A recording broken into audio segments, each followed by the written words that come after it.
Very excited to talk to our next guest. You guys know we love the fight game down here. We got a monster coming up on Friday. BKFC putting on a hell of a show.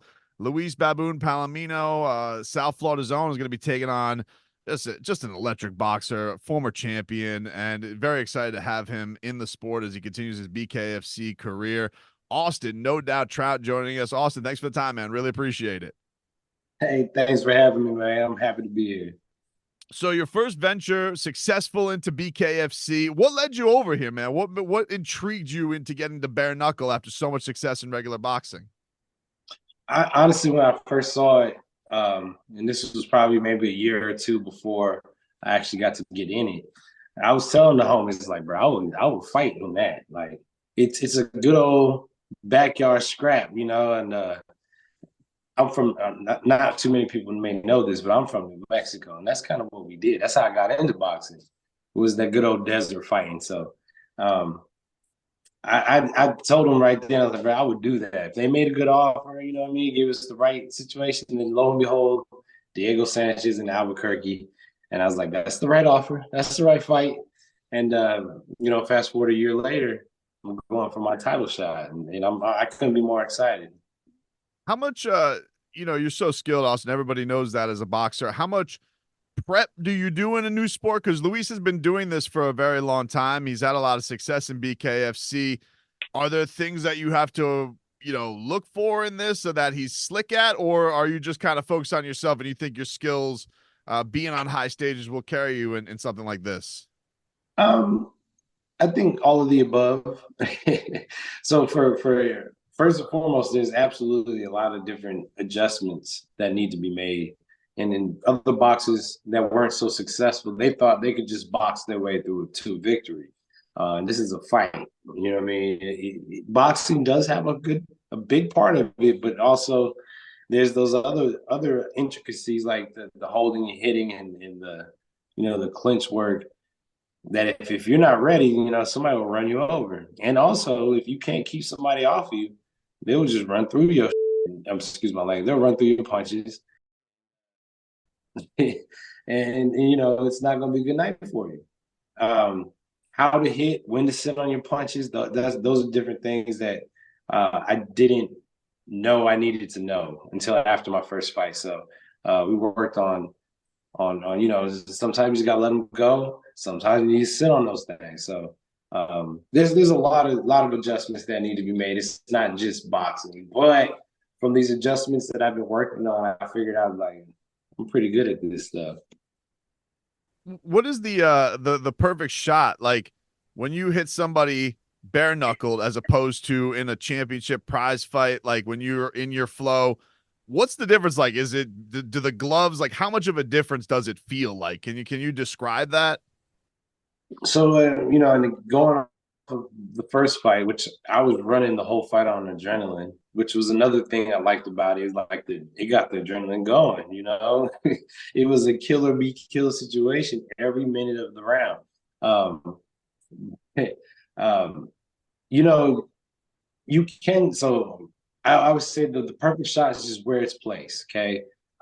In boxing, since you can sit on your shots and you don't have as much repercussions for your hands, they're going to be throwing those bombs and you could hit them, in the temple and the forehead, in the nose, and it could cause problems. In this bare knuckle game, you sitting on your shots and you hit them in the forehead or the temple, you're going to hurt your hand. So it's not necessarily about how hard you hit him, it's about where you hit him and the timing of the punch, right? The punch I dropped Diego with, it was just an all-arm shot. I just caught him off balance. He came right into it, and I just threw that shot perfectly, right behind, the jaw. And that was probably the shot that hurt my hand the least. All those bombs I was throwing, them joints got my hands hurting.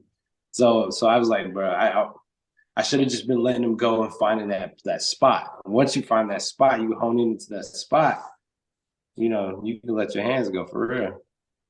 Also, do you picture yourself doing BKFC for a little bit? Are you gonna, go between that and boxing? You boxed pretty recently. How do you see that in your fight career going? Do you think this is going to be something that might be the major path, or just something to do because you enjoy it and you just love the adrenaline and getting paid for it. And again, both. I do love it. I really enjoy it. I do want to still do boxing. You know, I still have aspirations in possibly getting another title. I mean, I was ranked in the top 10 in a few classes last year. I believe I still might have one top 10 ranking, but that's only a fight away from changing. But and I'm not counting my eggs. You know, I'm not putting all my eggs in the basket, counting my chickens before they hatch. But as a champion of the BKFC, my obligation would be with the bare knuckle. As a champion, I got to represent. Now, if a great situation pops up in the boxing game, we with it. We with all the smoke, but it's gonna have to be something very, very good because I'm champion. Every fight I fight up from now on, from this fight on, is gonna be a championship fight. So, boxing can't match that. Then, oh well. Do you have any aspirations of, like, would you like to lure somebody else, some big matchup from boxing to you into BKFC? Like, would that intrigue you? A certain name of somebody who's in the sweet science, say, come on over here with the no gloves on and feel like you guys could do like a major show. Is there a name that would stick out to you? I would love a rematch with Jarrett Hurd and both Charlos in the bare knuckle circle. That would be great. Bring them over here. That's a good question. And I never even really thought about that. But right off the bat, Jarrett Hurd and both Charlos. I would love to rematch them. I mean, I want a rematch anyway, but bring it on to the square circle. It'd be even better for me, in my opinion. That'd be an amazing matchup. I was curious to get your opinion on this, Austin. There was some news this week in boxing. Shakur Stevenson had a tweet that had said he is retired because he's sick of the boxing game, the politics of all of it, which, again, he's a very skilled guy, as you were, like a very skilled guy. Imagine it's got to be a pain in the ass sometimes to find guys who actually want to fight guys like you who have slick skills. And what is the big frustration of a young boxer in their prime of trying to get people that actually want to fight you, because you'll probably make them look bad because of your skill set? I dealt with that a lot of my career, and as frustrating as it is, you just basically take what you can. If they're avoiding you, you end up, like, for instance, forcing their hand, beating up everybody that's around them so they have no one else to fight. I think Shakur is giving up way too easy because first of all, he's got top rank.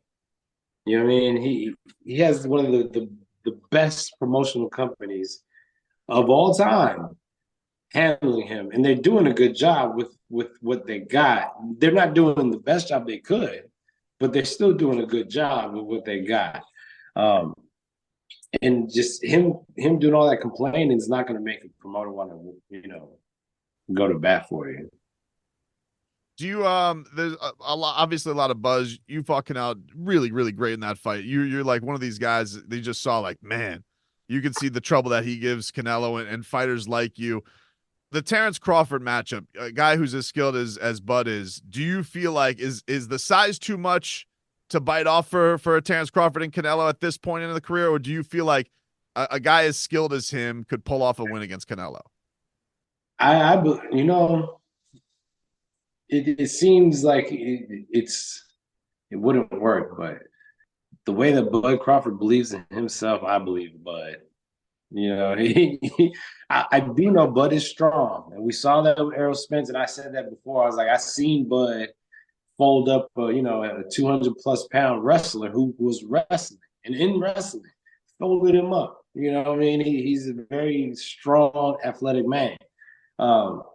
The way he manhandles Spence gets up to Canelo's size. Canelo's not that big. A lot of people got to understand. He's not a natural 168 pounder. He's really, a natural 154. He just didn't want to make weight. And he did he wiped out 54, went to 60, wiped out 60, when, you know what I mean, doing what Bud's doing. So, yes, Canelo has built into that weight in a sense, but, Bud's still strong. I wouldn't say Bud's, going to win that fight, but I will say that he has a great chance of winning that fight. For you, this one, how do you picture Friday night going against Luis Babu Palomino? Do you picture this being something that's going to go the distance? You're going to outskill him? Do you think you can finish him? How do you picture the fight in your mind? I I feel like I will have to outskill him, and then I'm gonna have to outfight him. By the time we get to that point where I'm outfighting him, how long can he last? Is going to depend on him. You know, I'm looking for a stoppage. I want to get him out of there by the fourth. I mean, if we could get this done within the first round, that would just be great. Because I know he's coming. So hopefully he can just run into some. Excuse my language. Run into some stuff. But you know, I'm looking at a fourth, fifth round stoppage, late stoppage because he is a bull. I mean, he's a baboon. Austin, no doubt, Trout. We really appreciate the time, man. I can't wait for this fight. This is a hell of a matchup between you. Big fans of both of you guys. I think this is a great matchup for BKFC. So can't wait to see it coming up Friday. And if you guys haven't got your tickets, go on over to the Guitar Hotel. I don't know if you've seen the Guitar Hotel. It's pretty badass, Austin. The giant Yeah, ass it's guitar. cool. So Yeah, it looks cool. you'll have a great time and enjoy yourself down here, man. Thank you so much for the time. Thank you. Have a good one, man.